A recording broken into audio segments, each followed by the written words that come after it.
still part of the project? It is, Mr. Robinson. Yes, it would be exclusive to Unit 3, interior stairwell access by a hatch. Yep. Okay. Thanks, Councilor. Sorry to interrupt. Madam Chair, I'm going to recuse myself on an abundance of caution. It's a little unclear who the applicant is here. So that brings us down to 5 members, Councilor. So you would need all 5 members to be in support of this. Understood, Madam Chair. Based upon the work we put in with the community over the last year and a half, I think I'd like to proceed. Okay. Colette, please continue scrolling so we can just see what this looks like. Is anybody here to speak in support of this proposal? Yes, greetings, Madam Chair and members of the board. My name is Chantal Lima Barboza with the Mayor's Office of Neighborhood Services. A community process was held for this proposal, including multiple abutters meetings on September 21st of 2020, November 16 of 2020, January 11 of 2021. And in addition, multiple presentations to the Hancock Street Civic Association. The applicant worked with the community and made significant change addressing issues of number of units and parking. So the mayor's office would like to go on record and support this proposal. Thank you.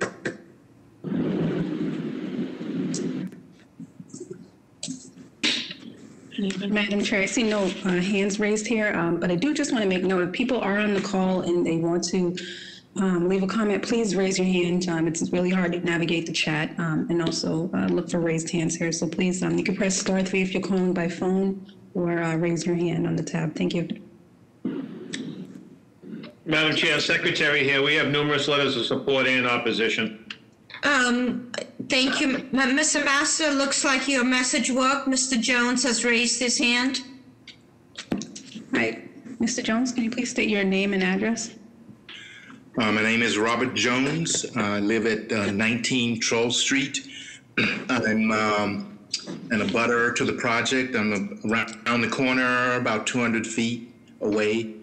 I'm also a member of the Hancock Street Civic Association, which sent a conditional letter of support for the project.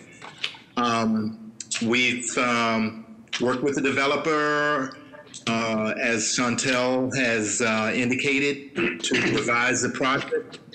And by and large, we support the project. I'm surprised that the narrator for the project indicated that the roof deck would remain, because the agreement was that that roof deck would not be constructed. I'm surprised to hear him say that. The roof deck was never presented to the community. It came up at the last minute when the plan was submitted to ISD. In subsequent conversations with the developer, the agreement was that the roof deck would not be constructed. Our other concern is the footprint of the building encompasses such a large portion of the lot that there's very little green space. The building on 3 sides is supported by hard surfaces, the parking in the rear, the driveway on the side, the walkway in front. So the only thing that's left is a strip along the side with the abutter at 40 Glendale.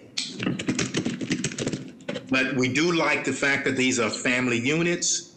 They originally proposed 4 bedrooms, which we thought was excessive, given that there was absolutely no storage space and there's no basement. So, okay. So thank you, Mr. Jones. Thank you. Yeah. Good afternoon, Madam Chair, members of the board. Karen Foley, Boston City Council and East Wasabi George's office, and would like to go on record in support with the proviso that there is no roof decks. Thank you. Thank you. Madam Chair, if I could just add, I apologize for the confusion over the roof deck. We did put that in to try to accommodate the gentleman's second point about usable open space, but we would happily remove it if that's what the community is looking for. Okay, so given that information, may I have a motion, please? Madam Chair, this is Joe McGeckle with City Councilor Baker's office. How are you? Good, how are you? Go ahead. Sorry, I lost my connection there for a little while. So, Madam Chair, Joe McEachran, City Councilor Frank Baker's office, we'd like to go on record in support of this project. Thank you. Okay, let's have a motion, please. I'll make a motion to approve with BPA design proviso and special attention paid to the landscaping of the project. And how about no roof deck? And no roof deck, sorry. Okay, is there a second? Second the motion. Secretary. All those in favor? Aye. Aye. Any opposed? Motion carries. Thank you very much. Calling the next two cases, calling BOA 106-9726, 139 Harrishoff Street. There was a companion case, BOA 106-9729, 135 Harrishoff Street. This is for 139 Harrishoff Street. It's a change of occupancy from a two-family dwelling to a three-family dwelling. Construct a rear addition on the first and third floor addition on the existing footprint. Proposed 4 off-street parking, access through a shared driveway with 135 Harrishoff, in conjunction with their six-unit residential building. Violations, Article 50, Section 29, the floor-to-area ratio is excessive. Article 50, Section 29, building height is excessive in feet. Article 50, Section 29, usable open space is insufficient. Article 50, Section 29, front yard is insufficient. Article 50, Section 29, side yard is insufficient. And Article 50, Section 43, off-street parking and loading. This is for 135 Harrishoff Street. Direct a 6-unit residential building with 5 exterior parking spaces and shared driveway with 139 Harrishoff Street. This will be a proposed alteration to an existing 2-family building at 139 Harrishoff. The violation is Article 50, Section 28, a multifamily dwelling use is forbidden. Article 50, Section 29, the additional lot area is insufficient. Article 50, Section 29, the floor-to-area ratio is excessive. Article 50, Section 29, usable open space is insufficient. Article 50, Section 29, front yard is insufficient. Article 50, Section 29, side yard is insufficient. Article 50, Section 43, off-street parking is insufficient. And Article 50, Section 43, off-street parking and loaded is insufficient. Name and address for the record, please. Good afternoon, Madam Chair, members of the board. My name is George Moranci. I'm an attorney with the business address of 350 West Broadway in South Boston. Madam Chair, members, this matter was deferred on October 26th because there were revised plans that had not yet been approved by ISD. Those revised plans reflected a change in the proposal for 135 Harrishoff Street from the original 6-family occupancy to a 3-family dwelling. 135 to 139 Harrishoff in Roxbury is a 12,007 square foot lot with a 2-family dwelling, which is numbered 139 Harrishoff. The proposal is to subdivide the lot, change the occupancy from 139 Harrishoff from a 2-family to a 3-family, and now to erect a new 3-family dwelling on what would be the separate 135 Harrishoff Street parcel. The property is within a 3F 4,000 zoning subdistrict, and each lot would be just over 6,000 square feet. The original plans, as I said, proposed a 6-unit building at 135 Harrishoff. With the revised plans, virtually all of the violations attributable to 135 Harrishoff Street have been eliminated. The remaining violation is for the shared driveway, which, as the board knows, is always a conditional use. Or variance, I'm sorry.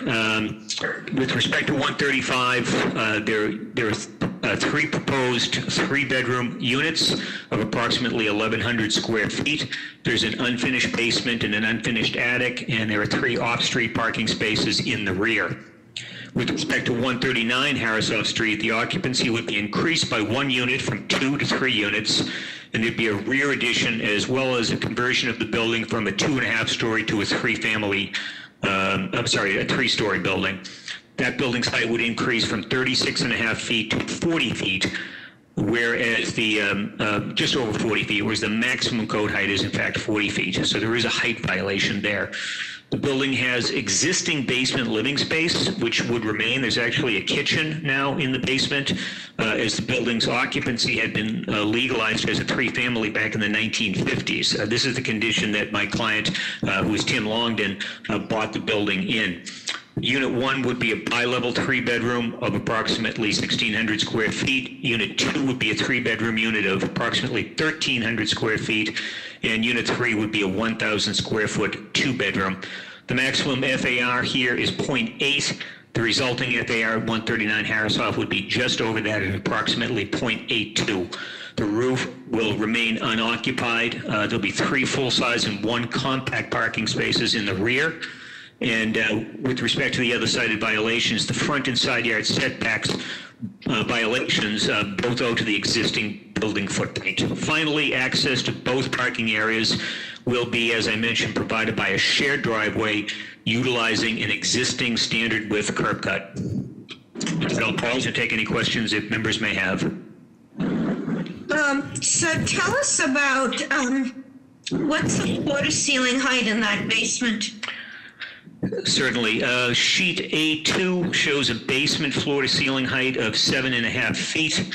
And obviously these plans were developed in advance of the maturation of the board's pretty clear position on basement dwelling units. Sheet A10, I'm sorry, basement bedrooms. Sheet A10 does show a code-compliant egress window and a window well for the bedroom in the basement as proposed. Okay. And that tree in the corner, is that going to be saved? Yes, my client actually represented to me a short while ago in an email that they're going to have to trim it back a small amount to keep it off of both buildings, but they do plan on keeping the tree. Okay. And the units would be intended as ownership units. These would be condominium units. Okay. How are the plans, Mr. Robinson? The plans are fine. Any questions from the board? Is anybody here to speak in support of this proposal? Good afternoon, Madam Chair, members of the board. Joe Coppinger with the Mayor's Office of Neighborhood Services. We would like to go on record in support of this proposal. Thank you. Mr. Robinson, could you weigh in on that basement unit that the chair was asking about? Yeah, it's a little hard for me to exactly tell. I mean, I think it is a question on its height and its relationship to the grade, because the grade does seem to rise up as you move back. So I think that's something we should take under consideration and maybe not allow, because I'm not sure I can quite make a comprehensive assessment of it in terms of its relationship. Okay, so let's see. Good afternoon. Good afternoon. I was waiting for somebody to go ahead of me, Chairwoman. Karen Foley, Boston City Councilor in East Wasabi George's office. We would like to go on record in support of this project. Thank you. Madam Chair, I have no raised hands. Did Joe speak? Yes, he did. Oh, sorry. May I have a motion? I'll make a motion that we approve with BPDA design review and a proviso that no building code relief be given. Is there a second? Second. All those in favor? Aye. Aye. Any opposed? Motion carries. Calling the next case, calling BOA 109-730-332 Pearl Street. This is a 6-unit residential dwelling with 3 private roof decks and 8 parking spaces. The violation is Article 65, Section 41, insufficient parking. Article 65, Section 41, insufficient maneuvering area.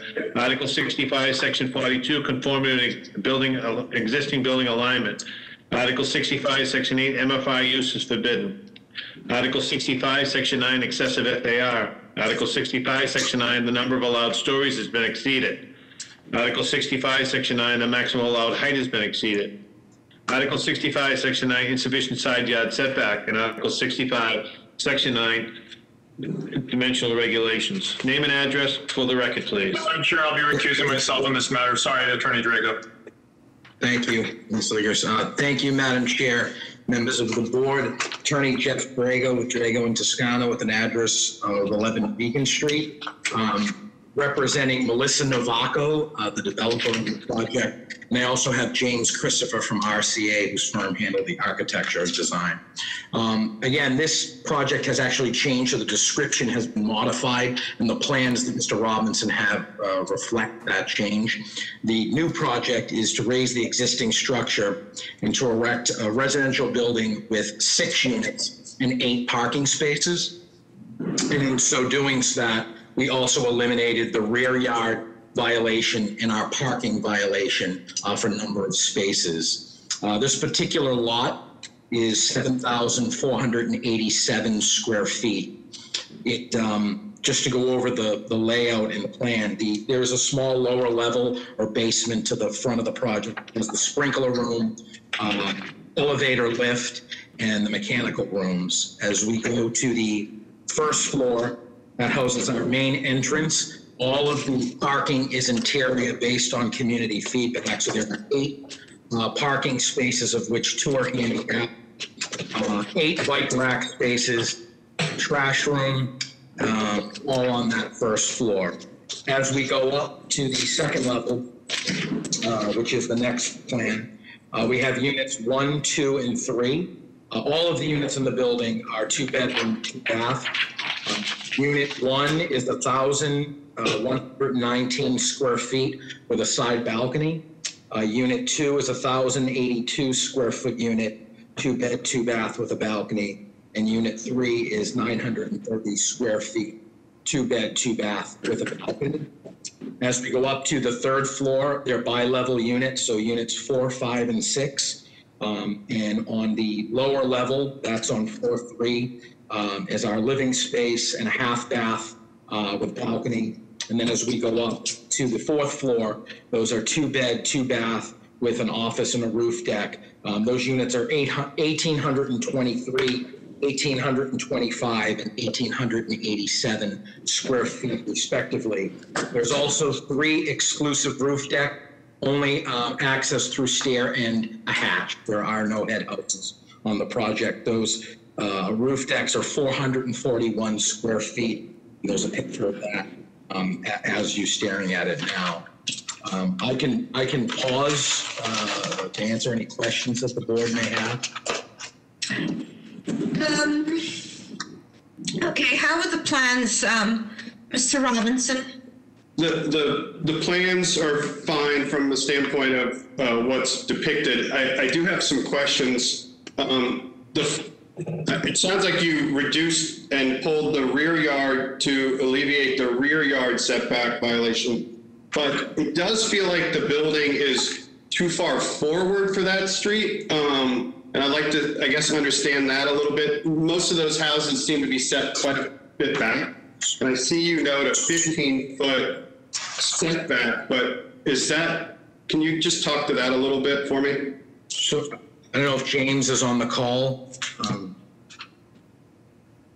Is James Christopher on? I do know it is a mix up in, you did mention, Mr. Robinson, it is. Some of them are set back, but some of them are actually a little closer. If you look at the site pics, there's a 3-family next to us and then a red house that's pushed a little further back. I'm not sure if James is on. I'm on, Jim. Okay, sorry. Yeah, no, there is a mix. Some of the buildings are started further back. Some of them are closer to the street. One of the reasons for the siding of the building as it stands was to pull the parking in and to create that rear yard setback. There was a question with the rear to see if we can create some additional open space, and that's where we established that 30-foot rear yard while allowing us to accommodate the interior parking to keep the side parking inside and off the grade.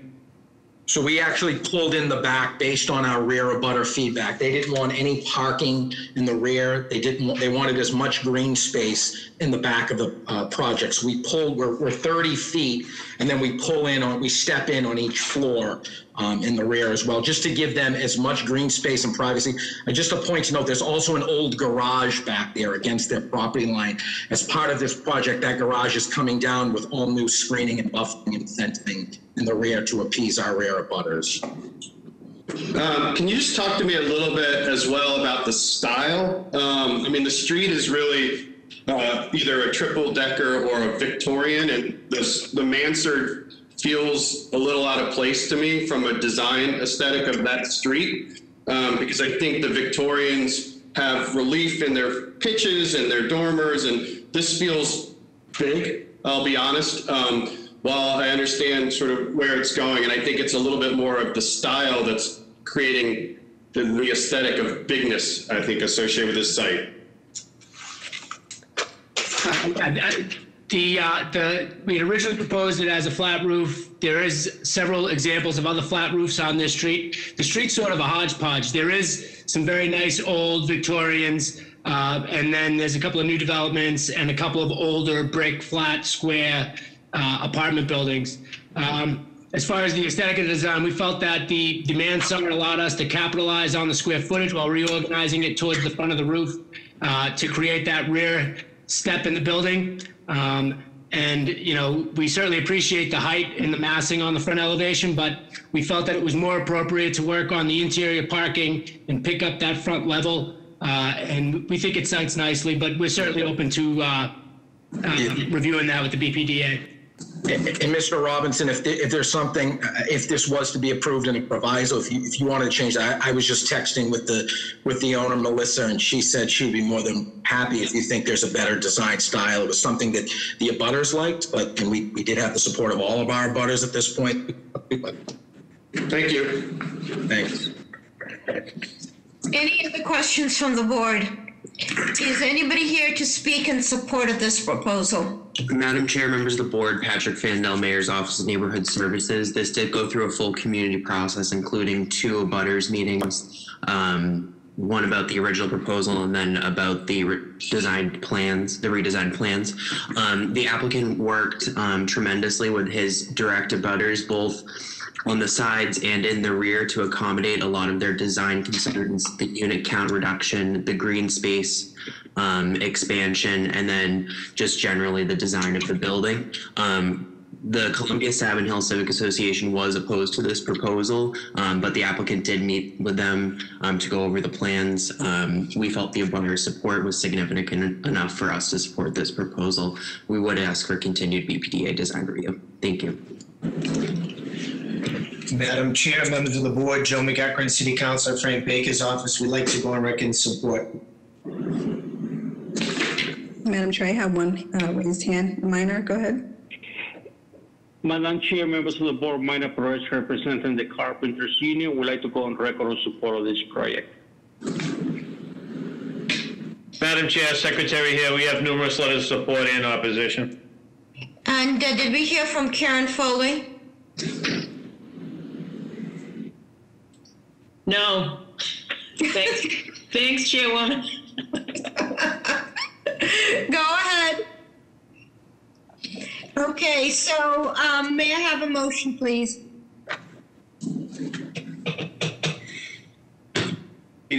Design review? I'll make a motion with support with I guess rigorous BPDA design review to look at the sort of exterior design as well as the relationship of the building to the street. Is there a second? All those in favor? Aye. Aye.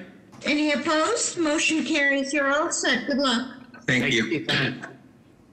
Calling BOA 110-6430, 2 Oakland Street. This erect a new 6 townhouse unit, proposed 13 parking spaces. The violation is Article 51, Section 8. Townhouse use is forbidden. Article 51, Section 9, the floor to area ratio is excessive. Article 51, Section 9, the building height is excessive in stories. Article 51, Section 9, the building height is excessive in feet. Article 51, Section 9, front yard is insufficient. Article 51, Section 9, side yard is insufficient. Article 51, Section 9, the rear yard is insufficient. And Article 51, Section 9.4, the main entrance to the dwelling shall face the front lot line. Name and address for the record, please.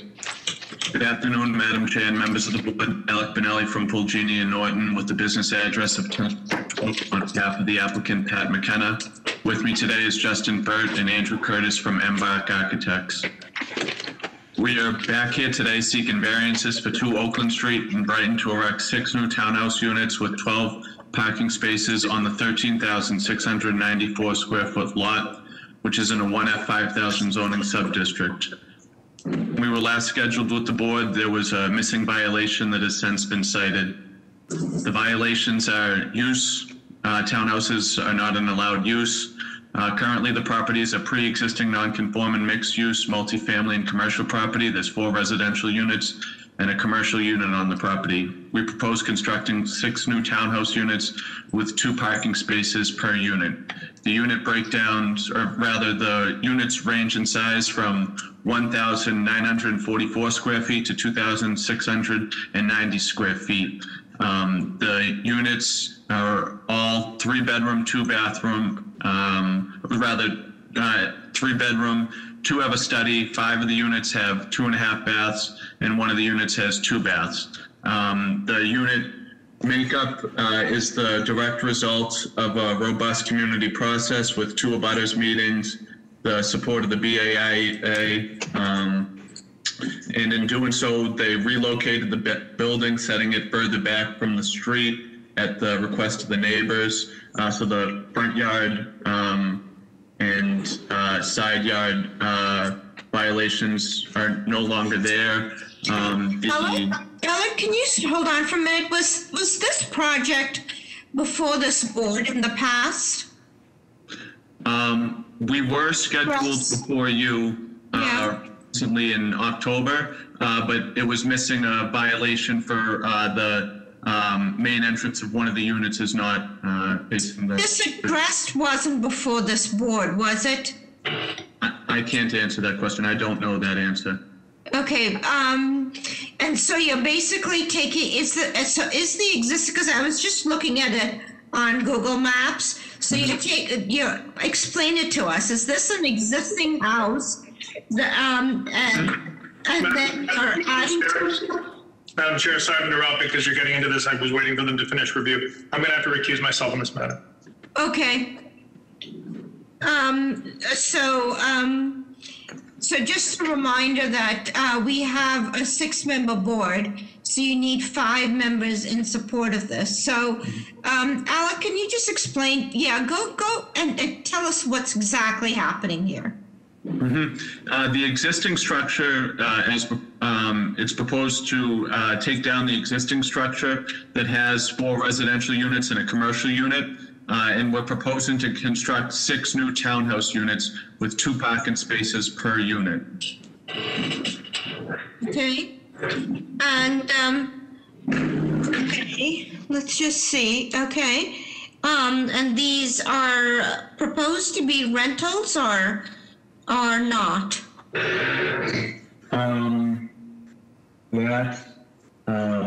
I do not know. I apologize. Because of course you know that Brighton is a heavy student neighborhood, and so there's always been a concern about those bedrooms plus studies and what to become of them.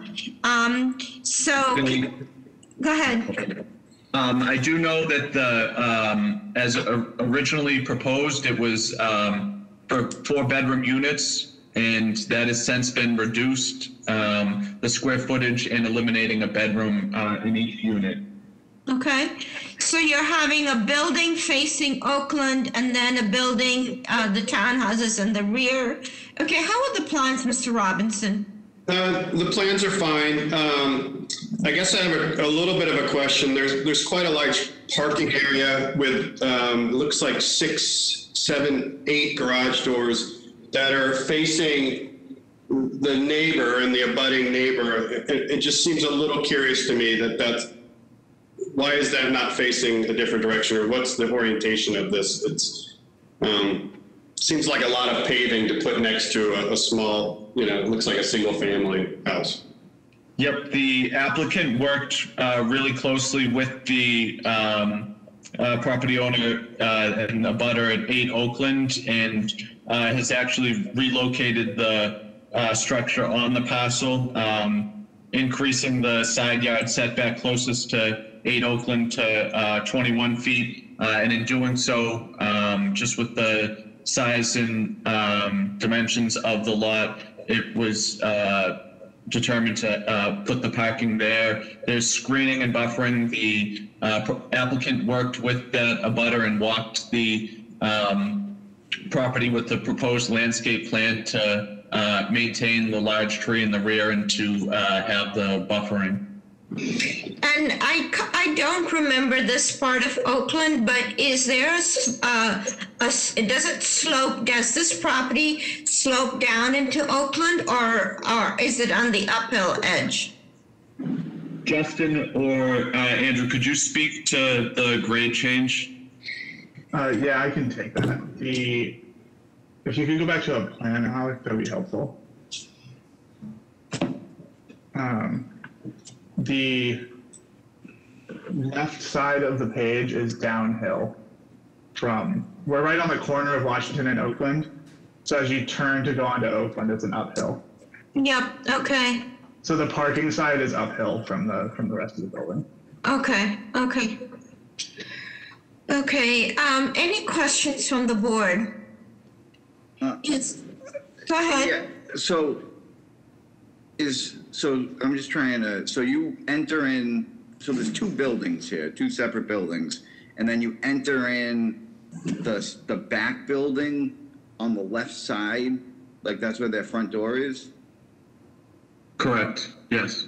Okay. From this image that we're looking at right now. Yes, we're doing that left-hand side. Okay. When, a similar question, you come in the driveway, you've got, well, it looks like eight garage doors? There's a lot of garage doors, and which is not something that this board usually is very happy about. And as Mr. Robinson said, it faces a single-family home. What kind of screening and buffering are you putting in place to mitigate all of those cars coming in and out?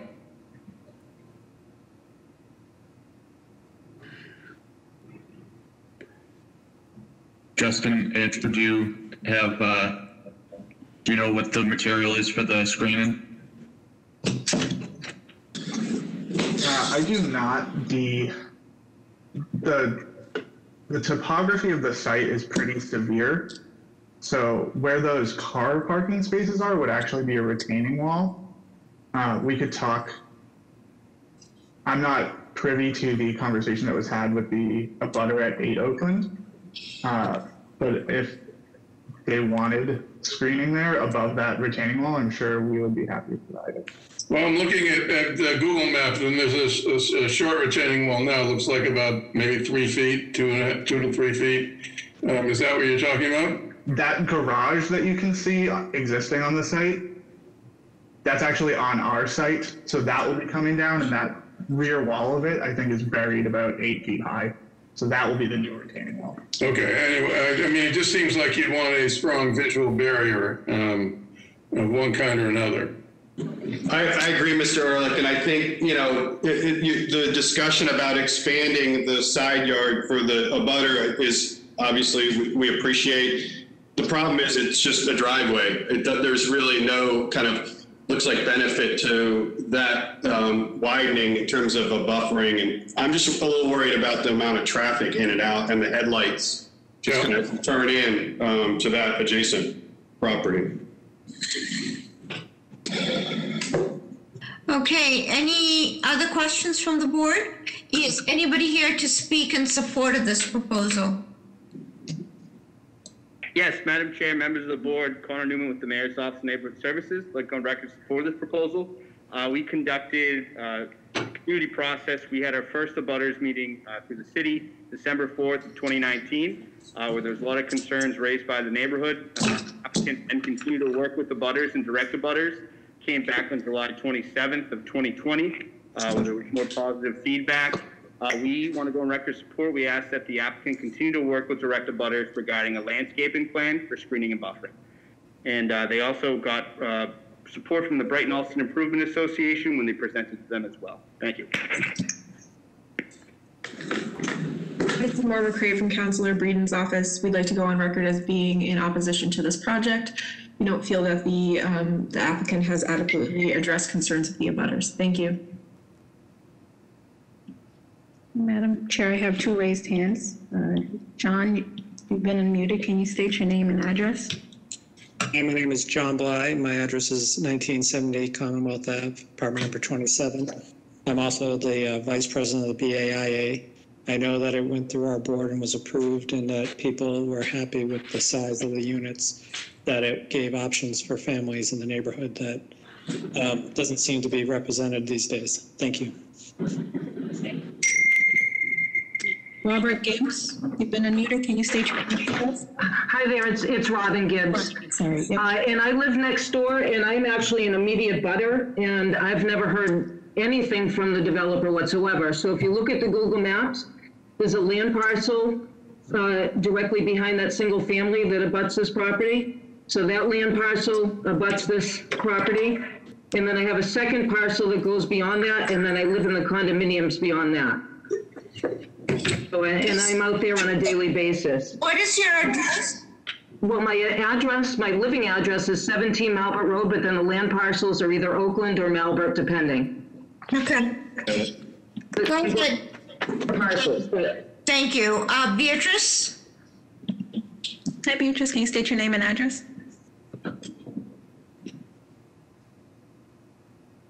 Hi, Beatrice. You've been unmuted. Hello? Can I hear from Annabelle, please? Yep. I know John has spoken, but Annabelle, you had sent a note that we didn't see you